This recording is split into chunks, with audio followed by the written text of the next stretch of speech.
Shalom teman-teman dan saudara-saudara, kembali lagi dengan saya. Pada kesempatan kali ini kita akan membahas topik selanjutnya dalam identitas dalam Kristus. Dan sebelum kita mulai firman, sebelum saya melakukan sharing pada hari ini, mari kita berdoa. Bapak, terima kasih Bapak, terima kasih atas penyertaan-Mu terhadap hidup kami. Terima kasih karena kami dapat mendengarkan firman dan sharing ini Bapak. Biarlah firman dan sharing ini yang akan saya sampaikan Tuhan dapat berguna bagi orang-orang mendengarkannya Tuhan. Dan juga berkatilah dan sertailah kami Tuhan ketika kami mendengarkan sharing ini Tuhan, dapat mendengarkan sharing ini dengan baik, dengan nyaman Tuhan, dapat menerimanya, dapat mendapatkan suatu pesan yang akan mereka dengar Tuhan. Biarlah pesan-pesan itu dapat merubah hidup mereka ya Bapak. Terima kasih Bapak, dalam nama Tuhan Yesus Kristus. Haleluya, amin. Saat ini kita akan membahas, kita adalah anak-anak Allah. Dan ayat yang akan kita bahas dalam Alkitab adalah Galatia 3 ayat ke-26, 27, dan 29. Saya akan bacakan. Sebab kamu semua adalah anak-anak Allah karena iman di dalam Yesus Kristus. Karena kamu semua yang dibaptis dalam Kristus telah mengenakan Kristus. Dan jikalau kamu adalah milik Kristus, maka kamu juga adalah keturunan Abraham dan berhak menerima janji Allah. Setiap kali kita membaca firman Allah yang ada dalam Alkitab, ada perasaan senang. Karena kita merasakan ada semacam kekuatan yang muncul dalam diri kita. Kadangkala yang sedang berduka cita merasa terhibur, atau juga yang lemah merasa dikuatkan. Mungkin juga ada yang putus asa merasakan adanya suatu pengharapan ketika kita membaca Alkitab oleh firman Allah. Nah, oleh firman Allah kita semakin tumbuh semangat untuk membacanya karena kita mendapatkan suatu pengharapan atau suatu kekuatan untuk menjalankan hidup kita. Mengapa demikian? Karena firman Allah itu terasa seperti berbicara kepada pembacanya, yaitu kita semua. Tidak hanya berbicara, namun juga memberikan semangat hidup karena ada janji-janji yang mengatakan bahwa Allah akan menemani dan melindungi setiap umatnya. Kepada siapakah Allah berjanji? Tentu hanya kepada manusia yang setia dan taat kepada Allah, yaitu kita sebagai pengikut Kristus.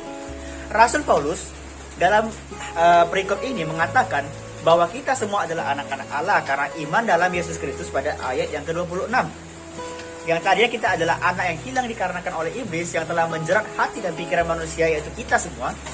Oleh Yesus Kristus telah merobek dan melepaskan segala ikatan kuasa dosa yang telah menjerat manusia. Kini saatnya kita menaruh percaya kepada Allah yang telah mengangkat kita menjadi anak-anak yang dalam Yesus Kristus. Tidak hanya itu, saat Yesus disalibkan di atas di Kalvari, itu sudah mengubah status kita dari anak-anak iblis menjadi anak-anak Allah. Di saat kita percaya bahwa Yesus Kristus itu adalah penyelamat kita, maka saat itu pula kita langsung diangkat sebagai anak-anak Allah.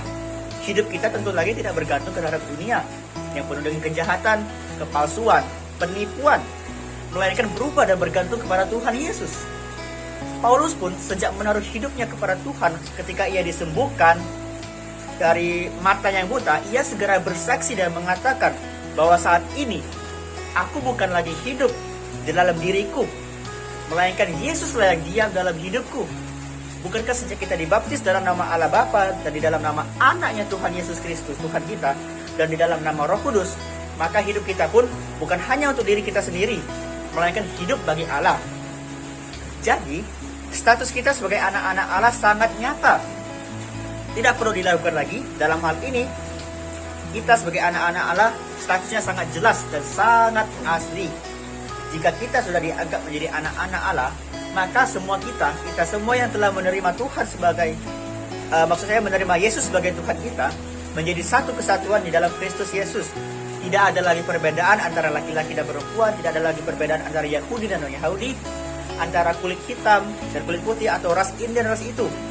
Ingatlah, janji Allah yang paling dahsyat itu tidak hanya sekedar slogan, tidak hanya sekedar pos biasa, melainkan adalah janji kehidupan dan keselamatan. Abraham pun sungguh merasakan janji itu. Allah memberkati Abraham secara berlimpah-limpah, termasuk istrinya itu yang bernama Sarah, yang dapat melahirkan pada usia 90 tahun, melahirkan Ishak.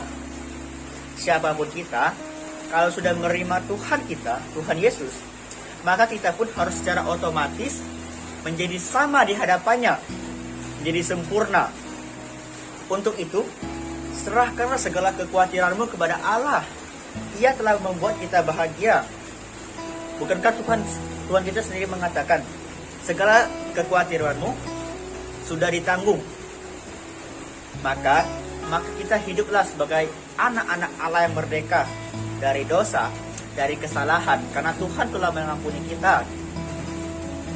Dan ketika kita disebut anak Allah, kita pasti menganggap bahwa Allah adalah pelindung kita, bahwa Allah ada Allah yang menyertai kita. Dan contohnya adalah kita, karena anak manusia, kita bergantung kepada ibu dan bapak kita, bukan? Mereka yang melahirkan kita, mereka yang menjaga kita, mereka yang mendidik kita dalam hal apapun, dalam hal paling sepele, berbicara, berjalan, mengajarkan apapun. Maka kita sebagai anak-anak Allah menghadapi masalah dalam dunia ini, marilah kita bergantung kepada Tuhan kita. Karena oleh Tuhan kita dapat melanjutkan, kita dapat menjalankan hidup ini dengan penuh kemerdekaan, dengan penuh semangat. Dan jangan lupa membaca firman Tuhan untuk mencari suatu solusi dalam masalah hidupmu. Sekian topik yang saya bahas pada hari ini, yaitu kita sebagai anak-anak Allah. Semoga kita sebagai anak-anak Allah dapat menjadi contoh yang baik bagi orang-orang di luar sana.